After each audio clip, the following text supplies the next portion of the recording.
안녕하세요. 서울에 사는 50대 여성입니다. 예전에는 눈만 뜨면 먹고 싶은 것도 가고 싶은 것도 많았었는데 나이가 드니 모든 것이 다 부질없다고 느껴지네요.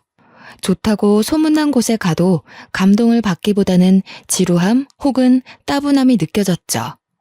맛있다는 것을 먹어도 입이 즐겁기는커녕 체하는 일이 다반사라 이제는 소화제를 분신처럼 가지고 다니게 되었고요. 팔팔한 청춘일 때는 돈이 없는 노후가 제일 무서울 거라고 생각했는데요.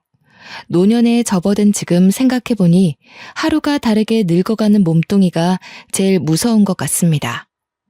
나이가 먹을수록 늘어나는 것은 생일 케이크의 초 개수만이 아니라는 것을 너무 늦게 알아버린 것이죠.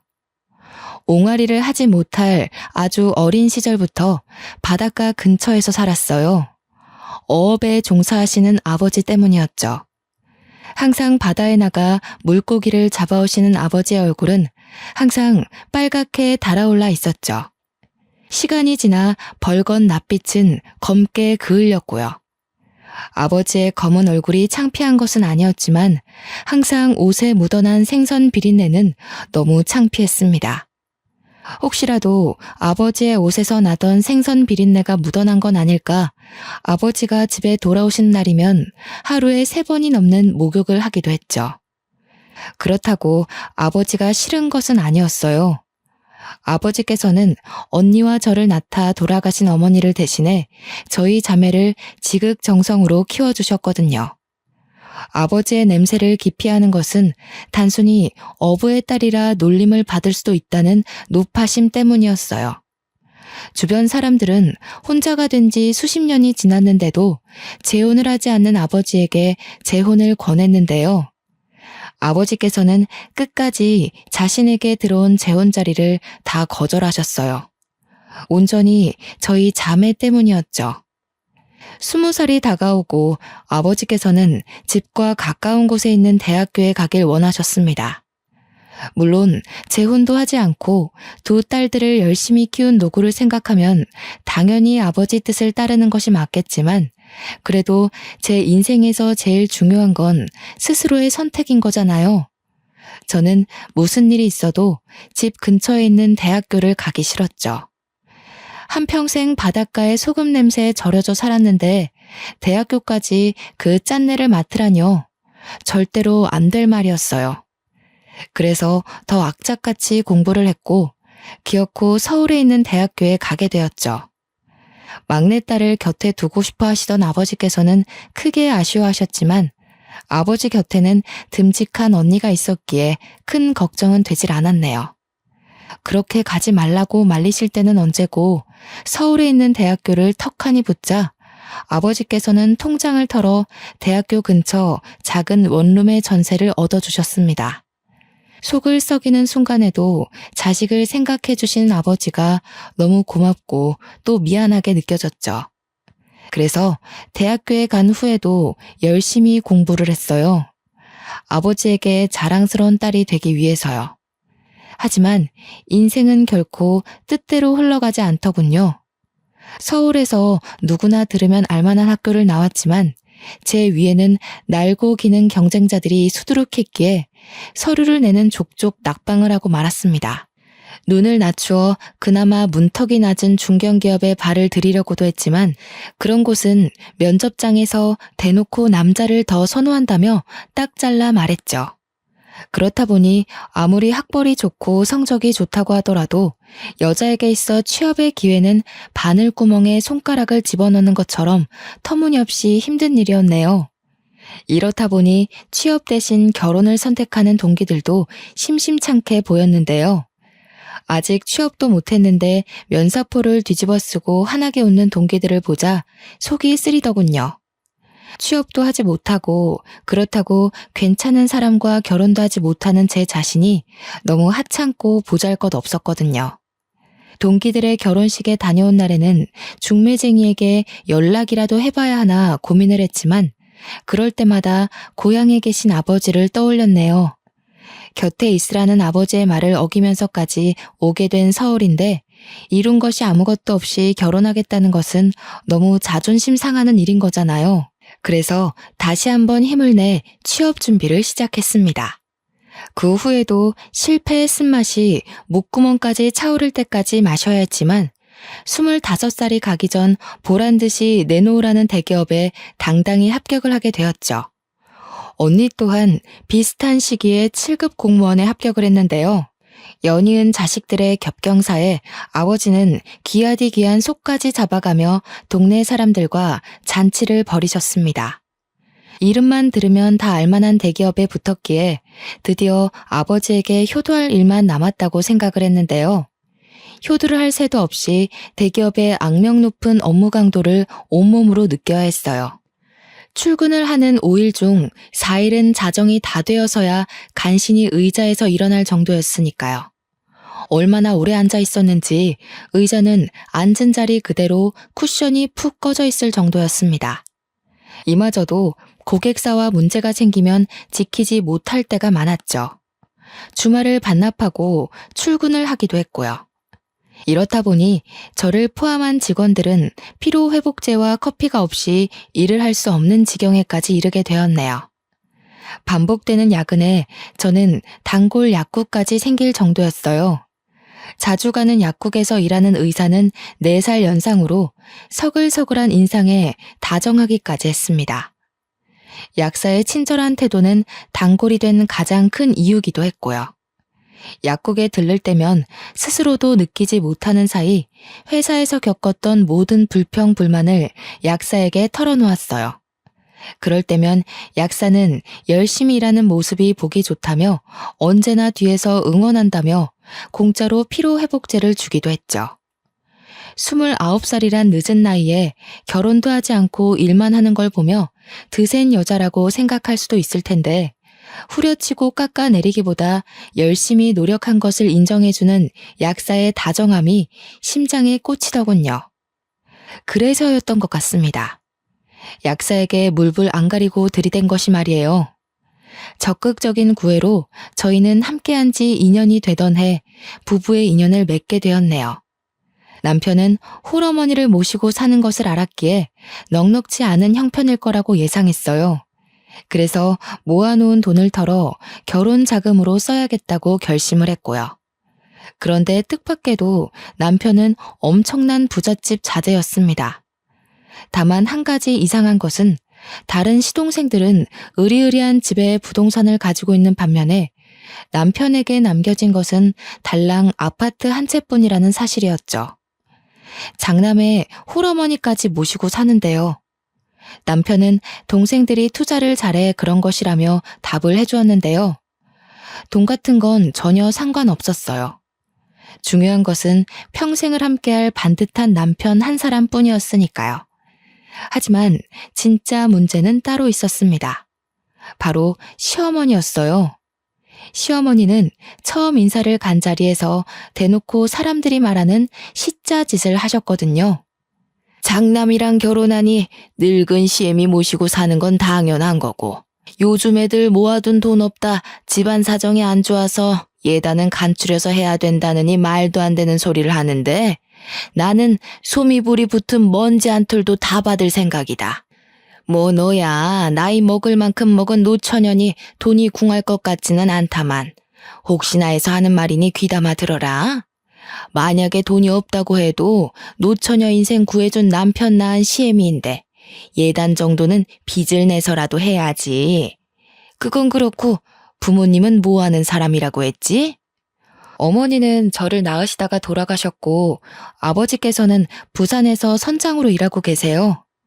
왜야? 아이고 주야. 하필 많고 많은 직업 내버려두고 바닷가에서 칼 들고 날뛰는 어부딸이랑 결혼을 하다니. 너희 아버지도 죽어서 좋은 데 가기는 이미 글렀구나. 한평생 생선 대가리를 쳐댈 텐데 죽어서 잘 쳐줘야 개돼지로 환생하겠구나. 너도 마찬가지다.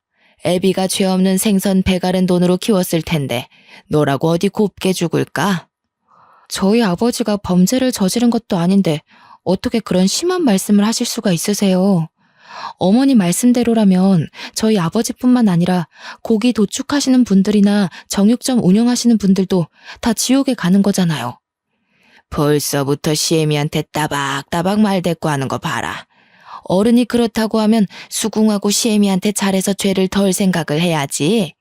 이래서 칼질하는 집이랑은 인연 맺지 말라는 건데. 나중에 친정 갔다 온다고 설치다가 생선 비린내 묻혀올까봐 걱정이다. 물론 사람마다 직업에 가지는 의식이 다를 수 있다고 100번 양보하고 넘어갈 수도 있겠지만 회를 2점씩 집어먹으며 어업에 종사하시는 아버지를 비아냥거리니 제 기분이 팍 상하더군요.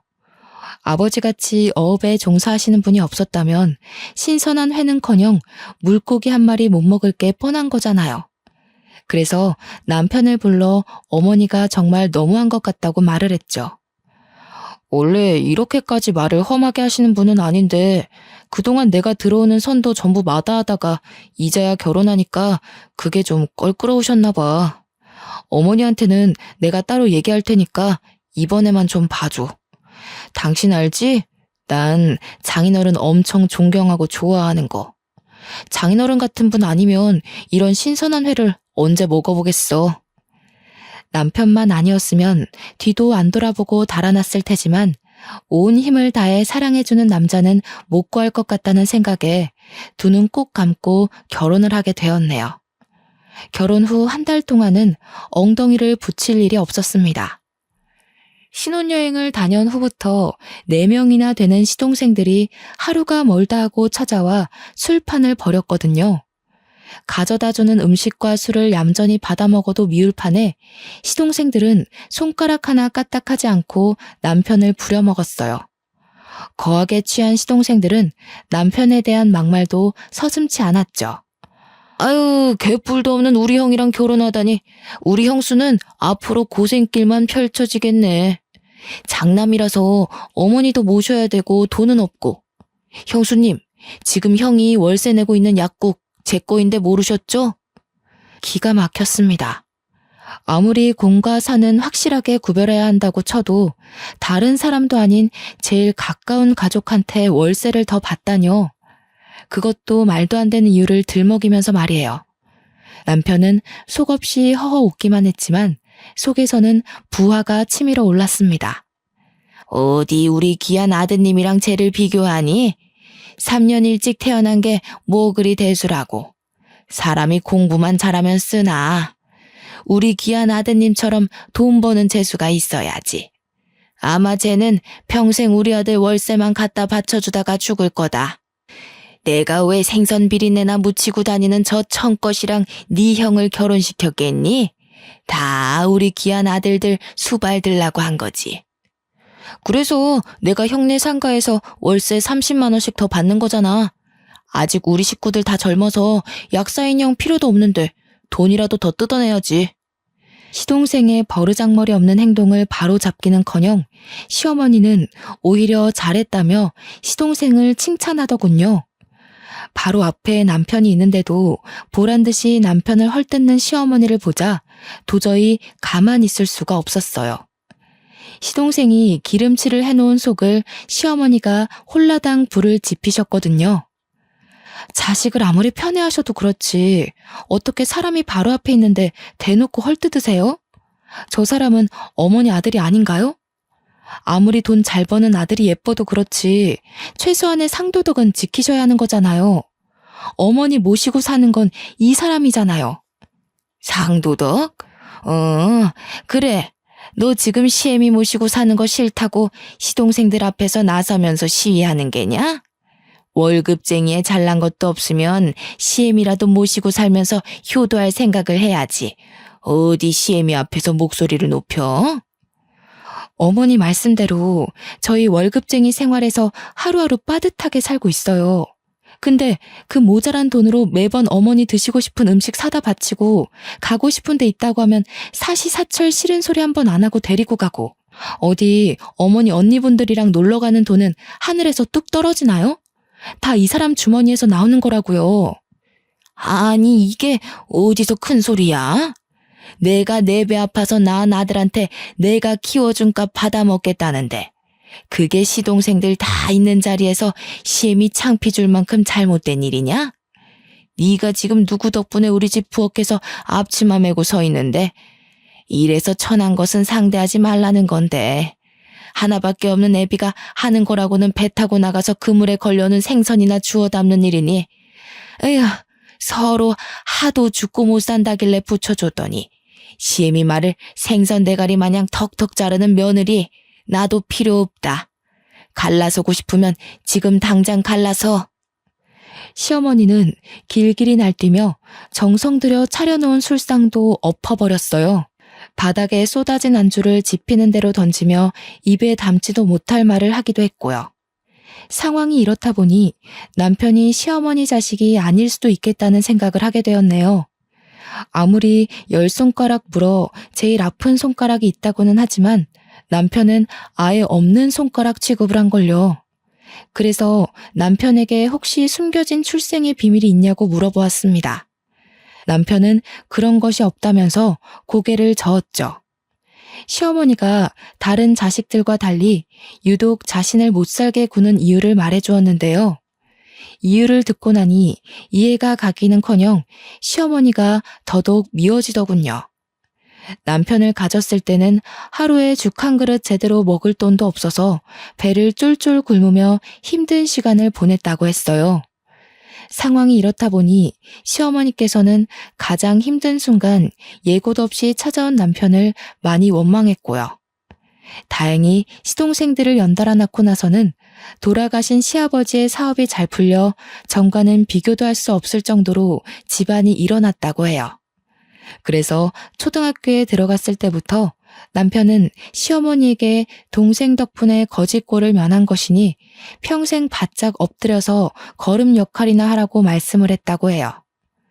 아이를 낳아보지는 않았지만 가장 힘든 순간 찾아온 아이는 더 안쓰럽고 미안해 잘해주려고 하는 게 부모의 마음인 거잖아요. 친정 아버지께서는 늘 아픈 손가락이라며 한 번도 받지 못한 어머니의 사랑까지 주려고 노력하셨는걸요. 그 후 시어머니께서는 전과는 비교도 할 수 없는 냉랭한 표정과 말투로 하나부터 10까지 구박을 하셨습니다. 남편 대신 아침밥이라도 차려드리는 날이면 방에서 은비녀를 가지고 와서 밥에 담가보기까지 했어요. 저 독한 것이 눈에 가시 같은 시애미밥에 아무 짓도 안 했을 리가 없지. 세상에 저 두 눈 시퍼렇게 뜨고 시애미 노려보는 것 좀 봐라. 앞으로 아범은 아무리 바쁜 일이 있어도 내 밥은 꼭 따로 차려놓고 가라. 저 독사 같은 것이 언제 내 밥에 독을 탈지도 모르니. 시어머니의 시짜짓은 날이 갈수록 더 심해졌는데요. 한두 번은 남편을 보며 넘어가려고 했지만 한 달이 지나고 2달이 지나도 변하지 않자 정말 피가 마를 정도로 힘들었어요. 시집살이를 당하는 며느리의 가슴에 사리가 나온다는 게 괜히 나온 말이 아니라는 걸 뼈저리게 느끼게 되었죠. 시어머니는 단식이라도 할 기세로 남편을 몰아세웠습니다. 가뜩이나 약국 때문에 새벽 출근을 하던 남편은 시어머니의 투정에 새벽 3시에 일어나기까지 했네요. 시어머니의 밥상을 차려주려고요. 천성이 순하고 정이 많은 사람인 것은 맞았지만 잠을 제대로 못 자다 보니 남편은 얼굴에 뼈가 다 드러날 정도로 말라갔어요. 그래서 돈이 좀 들더라도 가정부를 드리기로 했죠. 그러자 시어머니는 아들과 며느리가 쌍으로 무시한다며 또다시 들고 일어나셨어요. 시어머니는 날이 저물 때까지 전화기를 붙든 채로 시동생들에게 하소연을 했죠. 시어머니의 하소연을 들은 시동생들은 당연히 저희 부부를 나무랐는데요. 다른 사람이라면 몰라도 그동안 시어머니를 나몰라라 하면서 해외여행을 다니던 시동생들에게 시어머니를 잘 모시라는 말을 듣자 어이가 없었습니다. 화도 나질 않았고요. 자식된 도리는 남편에게 다 떠넘겨놓고 간섭만 하는 시동생들의 추태는 혀를 내두를 정도로 역하게 느껴졌어요. 그래서 시어머니 좀 잘 모시라며 타박하는 첫째 시동생에게 한 소리를 했죠. 네, 그동안 못난 저희 부부 때문에 어머니가 고생하시기는 했죠. 그래서 이제 어머니 안 모시려고요. 생각해보니까 얼마 되지도 않는 월급 박박 긁어서 어머니 모셔봤자 매일 밥상 없는 건 기본에 툭하면 배 타고 바다 나가는 저희 아버지 모욕까지 하시잖아요. 저희 부부가 어머니 모셔봤자 좋은 소리 나오지도 않는데 앞으로는 돈도 잘 벌고 어머니가 끔찍이도 죽고 못 사는 도련님들이 돌아가면서 어머니 모시세요. 형수님, 어머니가 몇 마디 좀 했다고 거 너무한 거 아닙니까? 장남이 떡하니 버티고 있는데 저희가 어머니를 왜 모셔요? 말이 안 되잖아요. 저랑 동생들이 형수네처럼 한가한 것도 아니고 남의 돈 벌겠다고 꼭두 새벽부터 나가서 해질 때까지 일하고 들어오는데 도련님 눈에는 그동안 한가한 거로 보였나 봐요? 저희 부부는 남의 집 살이하느라 그런 생각은 꿈에도 못하는데 도련님도 이 핑계 저 핑계 대면서 놀러 다닐 생각만 하지 마시고 이번 기회에 어머니한테 효도나 하세요. 아무리 그래도 집에 장남이 떡하니 자리 잡고 있는데 차남이 나서서 어머니를 모시다니요. 말이 안 되죠.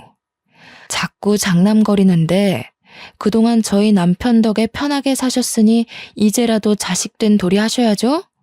장남이 부모님 모셔야 된다고 법이 정해져 있는 것도 아닌데. 시어머니를 모시는 것은 싫었는지 시동생은 자꾸만 장남을 운운하며 시어머니를 모시고 가는 걸 회피했어요. 그래서 친절하게 어머니를 직접 댁까지 모셔다 드렸죠. 아무리 남편을 사랑한다고 해도 한평생을 시어머니와 시동생들에게 천대를 받으며 살고 싶지는 않았거든요. 시어머니를 모시고 간 지 일주일도 되지 않아 첫째 시동생은 전화 소리가 끊기지 않도록 연락을 해왔습니다.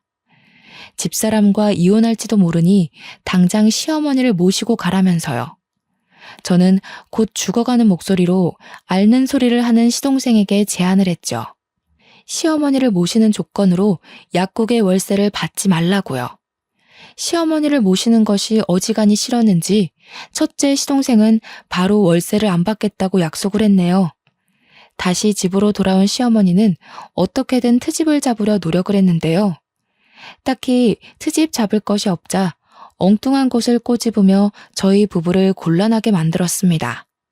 손주 보는 것에는 별 관심도 없던 시어머니는 결혼한 지 4년이 지났는데 왜 애소식이 없냐며 닥달을 했어요. 시어머니의 간섭에 저희는 몹시 불편해졌죠. 사실 저희 부부는 결혼 후에도 아이는 낳지 않겠다고 약속을 했거든요. 친정 어머니께서도 저를 낳다가 돌아가셨기에 저희 자매는 출산에 대한 두려움이 있었는데요. 차마 시어머니에게는 이 이야기를 못하겠더라고요. 또 노발대발하실 게 뻔하잖아요. 시어머니께서는 부부 침실에 들어오는 것도 서슴지 않아 하시며 빨리 애를 낳으라고 닥달하셨습니다. 남편이 그러지 말라고 말려보았지만 효과는 하루 이틀 뿐이었어요. 아이에 대한 스트레스가 깊어질 때쯤 후원단체에서 전화가 걸려왔죠. 결혼 후 꾸준하게 후원을 하고 있던 아이의 부모님이 돌아가시고 친인척도 없이 고아원에 들어가게 된다고요. 전화를 끊은 후에는 가슴에 돌덩이를 얹은 것 마냥 마음이 무거웠네요. 이미 중학생까지 된 아이가 고아원에 가서 잘 적응하기란 쉽지 않은 일이니까요. 몇 번 보지 않았지만 아이는 경제적으로 넉넉하지 못한 상황임에도 자신의 불행을 탓하지 않을 만큼 의젓해 보였어요. 단정한 아이의 품행에 더 마음이 쓰인 것이었죠. 그래서 고민 끝에 남편에게 상의를 했어요. 아이를 저희 부부가 입양하면 어떻겠냐고요. 남편 또한 후원하던 아이를 눈여겨보고 있었기에 흔쾌히 허락을 했죠. 그렇게 저희는 마음으로 낳은 아이를 딸로 입양하게 되었네요. 하지만 이번에도 문제는 독사 같은 시어머니의 입이었어요. 중학교 교복을 입은 딸아이가 집에 들어오는 순간 인상을 찡그리며 손에 들고 있던 진보다리를 현관문 쪽으로 내다 버렸죠. 어디 근본도 모르는 것을 우리 집에 들여? 멀쩡한 몸으로 시집와서 애도 안 낳겠다. 어디서 굴러먹다 온지도 모르는 잡종을 딸로 입양하겠다. 아이고, 집안의 부모 얼굴도 모르는 잡종이 장남 자식이라고 판을 치게 생겼으니 이 일을 어쩌면 좋을꼬. 내가 먼저 죽은 남편 얼굴을 볼 낯이 없다. 다른 일이라면 어머니 말씀을 듣겠지만 이미 마음에 품기로 한 딸을 어떻게 다시 내쳐요. 지금이야 낯설어서 그렇지 같이 지내다 보면 괜찮아지실 거예요. 얼마나 속 깊은 애인데요. 어머니도 분명 마음에 들어 하실 거예요. 정 같이 지내는 게 불편하다 하시면 제가 동생들한테 연락 돌려놓을 테니 가서 편히 쉬셔도 되고요. 내 말이라면 산에 가서 인삼 대신 도라지라도 캐오던 애가 이럴 수는 없지. 홀렸어. 홀려도 단단히 홀린 개야. 평소 어머니 말이라면 껌뻑 죽던 남편도 이번만큼은 단호하게 나오더군요. 시동생들의 집에서 지내는 것은 싫었는지 시어머니께서도 궁시렁거리기만 할 뿐 큰 사고는 치지 않으셨어요. 환영을 받아도 적응할까 말까인데 집에 들어온 첫날부터 시어머니에게 된통 당해버렸으니 딸아이가 집에 적응을 하지 못할 수도 있다는 생각이 들었는데요. 워낙 천성이 밝고 씩씩한 아이여서 그런지 금방 적응을 했네요. 그 후 저희 집에 없어서는 안 될 가장 소중한 보물이 되었고요. 입양한 딸아이를 보자 시동생들은 대놓고 폭소를 터뜨렸습니다. 우리 형 불쌍해서 어쩌나? 졸지에 얼굴도 모르는 다른 집 새끼를 자기 둥지에 데리고 왔으니 형수님 정말 대단하십니다. 저희 집에 시집 오셔서 고작 한다는 게 부모 얼굴도 모르는 뻐꾸기 새끼를 형 자식이라고 턱하니 호적에 올리다니요.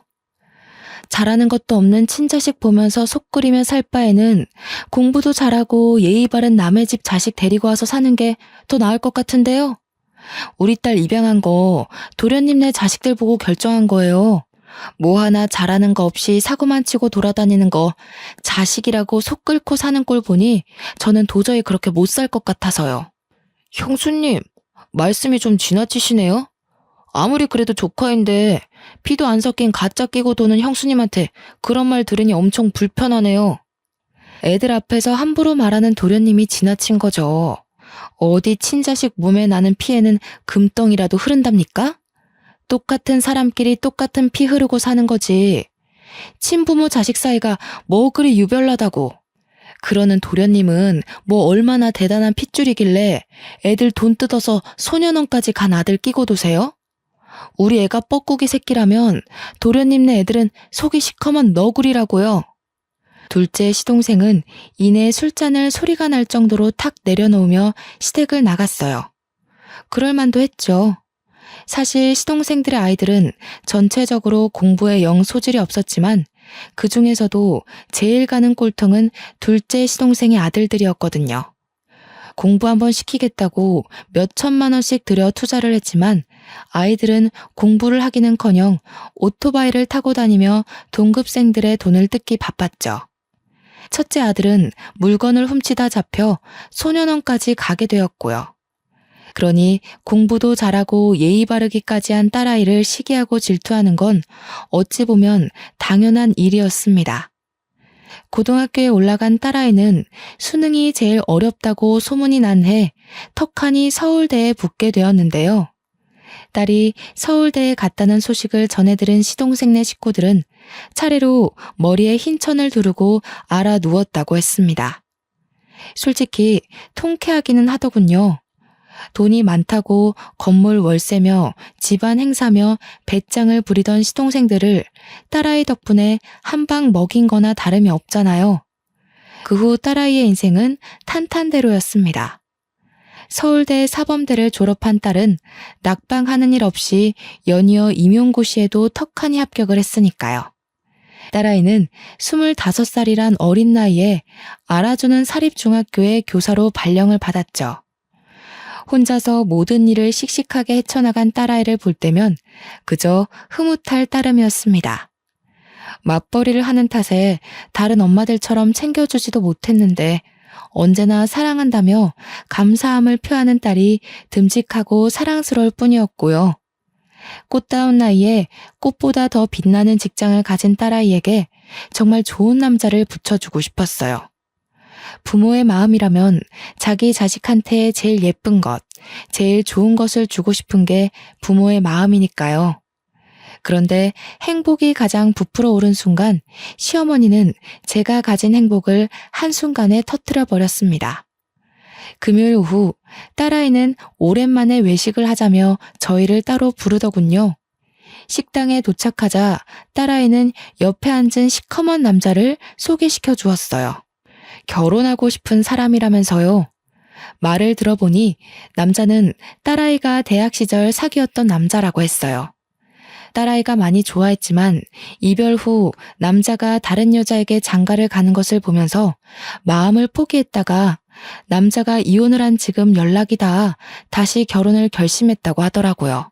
남자 사업을 해 돈을 많이 번다고는 했지만 딸아이보다 10살이나 많은 데다 초우는 딸과 다르게 양옆으로 자식까지 주렁주렁 달고 있으니 사윗감으로 내키지는 않았네요. 아니, 오히려 절대로 결혼시키고 싶지 않다고 하는 것이 더 올바른 표현이었어요. 남편 또한 저와 같은 생각인 것처럼 보였습니다. 그래서 저희 부부는 딸아이를 설득시키기 위해 노력을 했죠. 하지만 딸아이는 예상 밖의 말로 저희 부부의 심장을 철렁 내려앉게 만들었어요. 딸아이는 이미 남자와 혼인신고를 한 상태라고 말을 했거든요.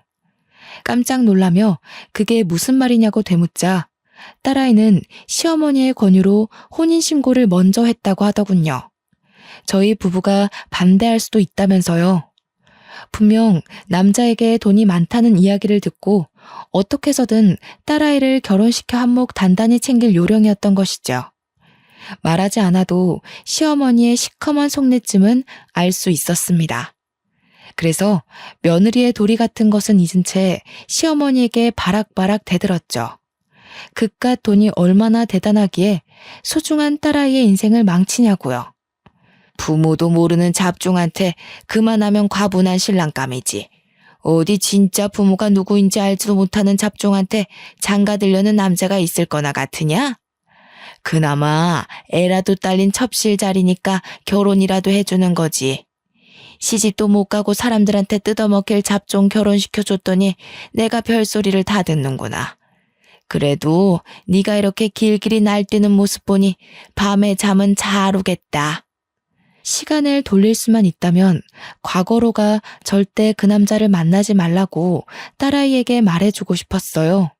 하지만 그럴 수 없길래 쓰린 속을 부여잡고 끙끙 앓을 뿐이었죠.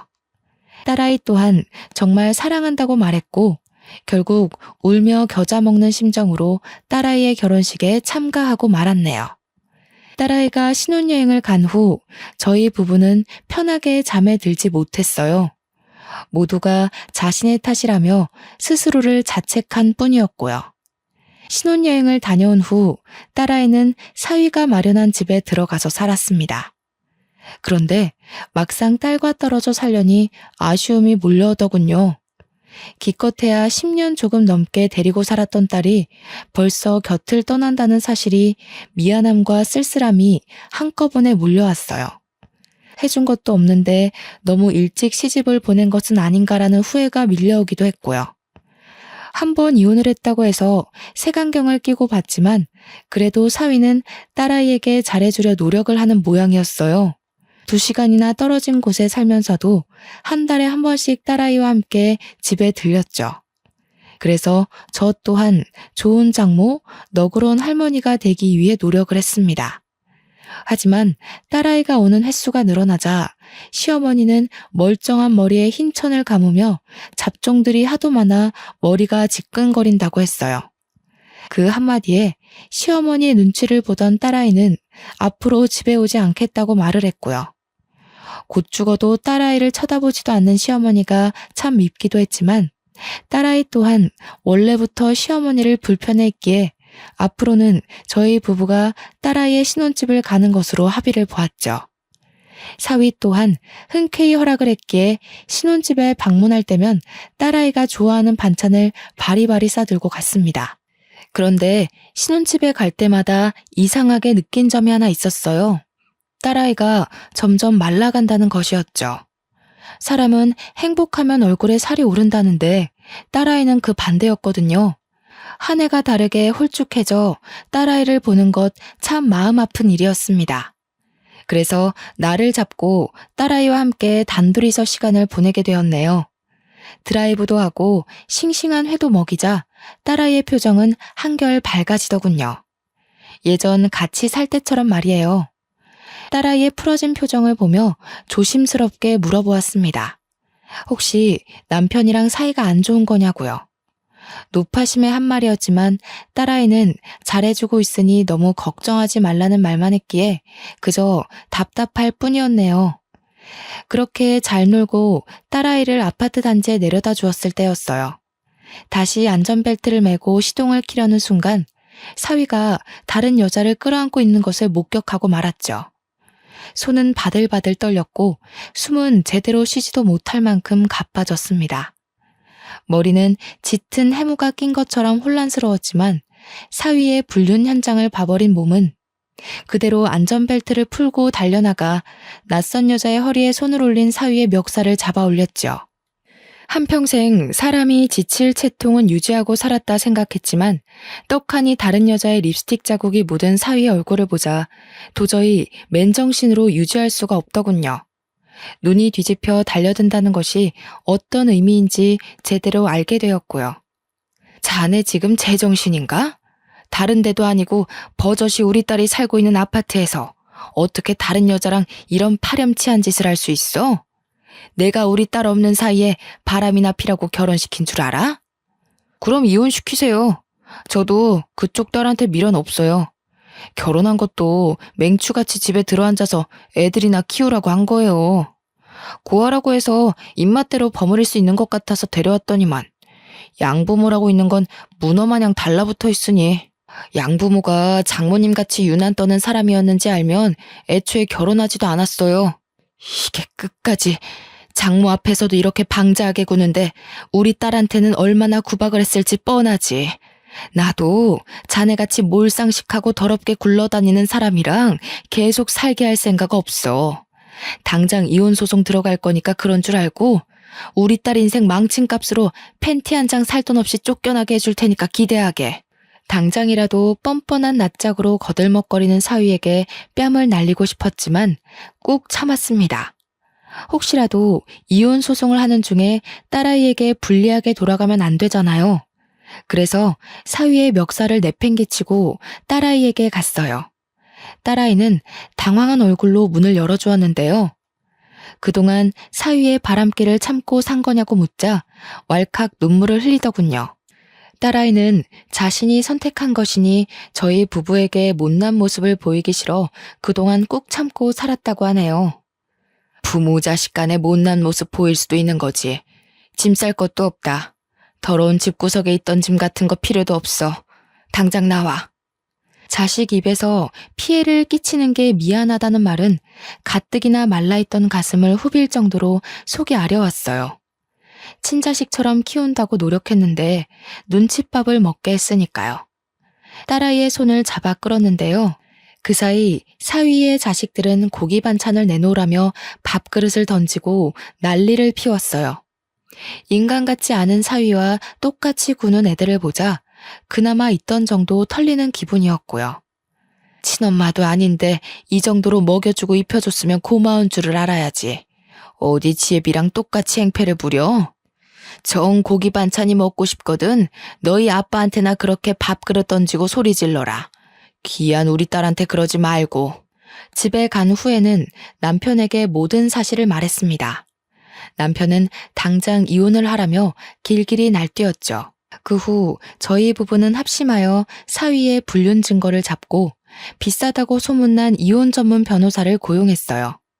다행히 사위의 올바르지 못한 행실이 그대로 드러났기에 딸아이는 두둑한 위자료를 받으며 이혼을 할 수 있었습니다.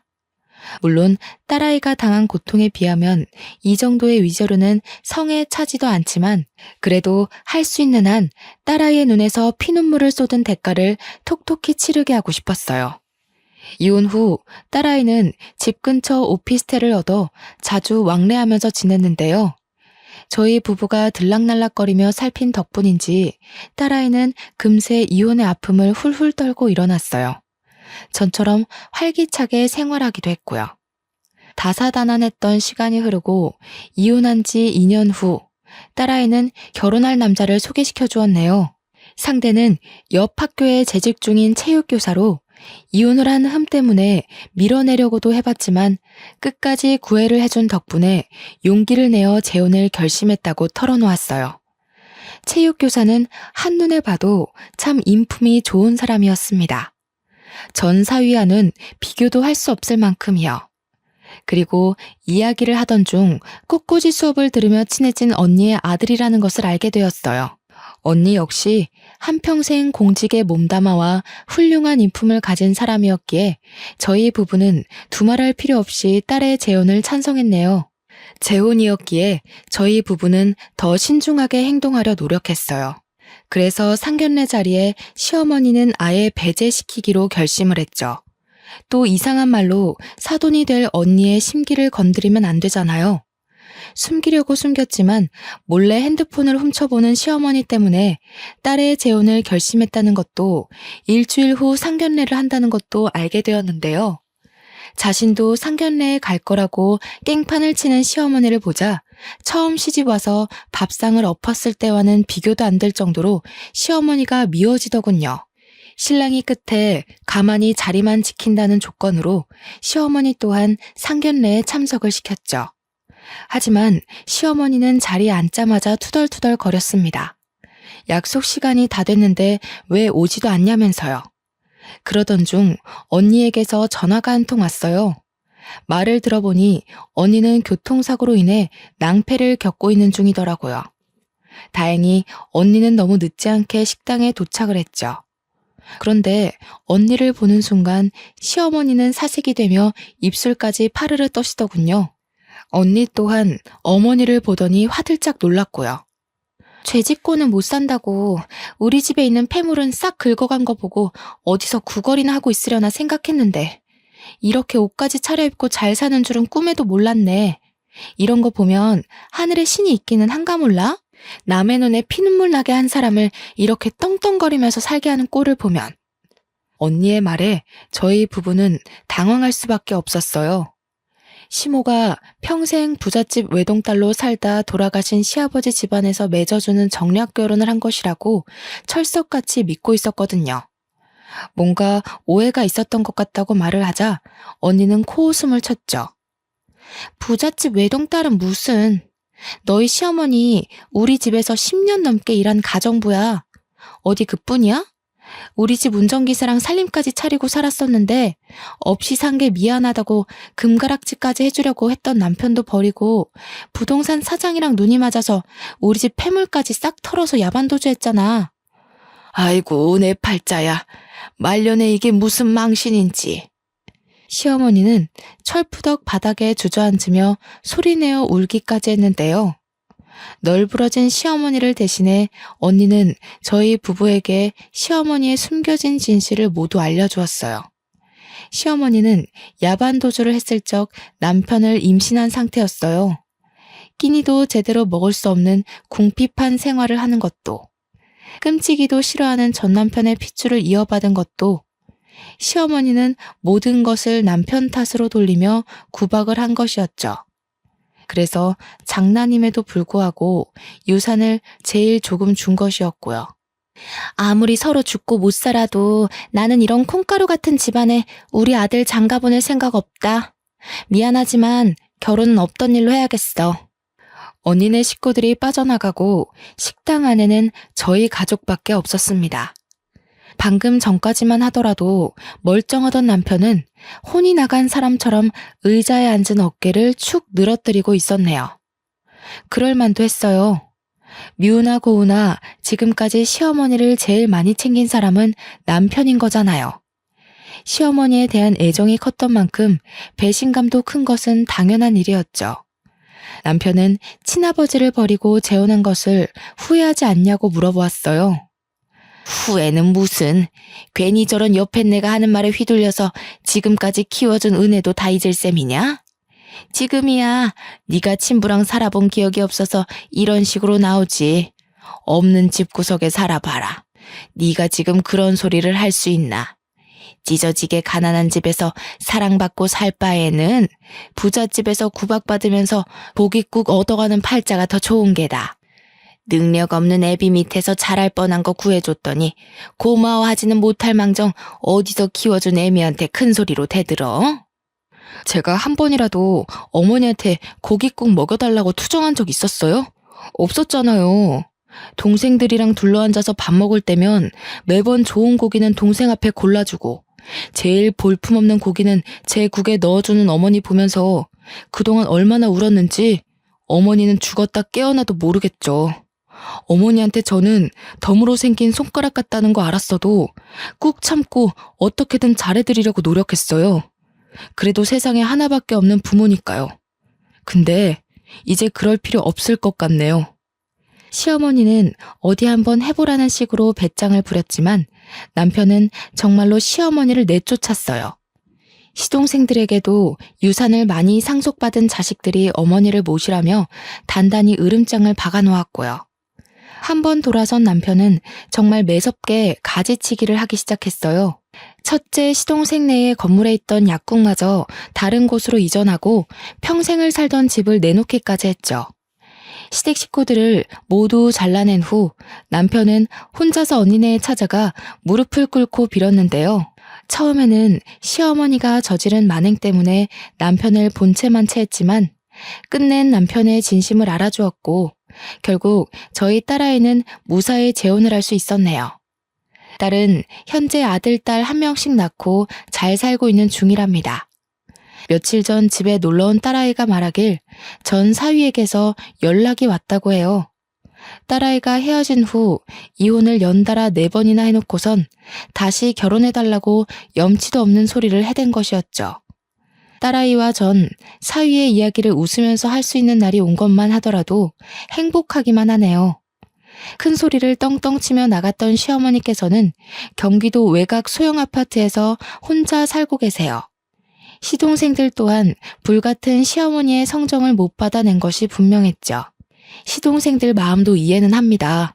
제멋대로의 욕심까지 많은 시어머니를 모시는 것은 들판에 널뛰는 말을 길들이는 것보다 더 힘든 일인걸요.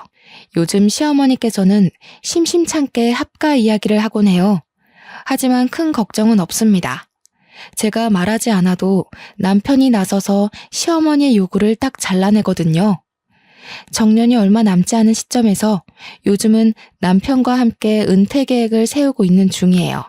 고심 끝에 바다가 있는 저의 고향으로 내려가 살 계획이죠.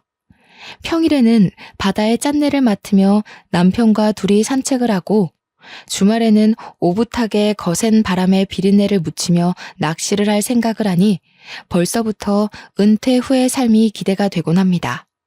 소박하지만 즐거운 일상을 같이 보낼 사람이 있다는 것이 얼마나 감사한 일인지 뼈저리게 깨닫고 있는 중이고요.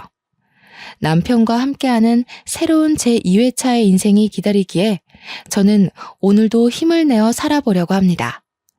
지금까지 지루할 수도 있는 제 사연 들어주셔서 감사드립니다. 사연을 경청해주신 여러분들 언제나 행복하세요.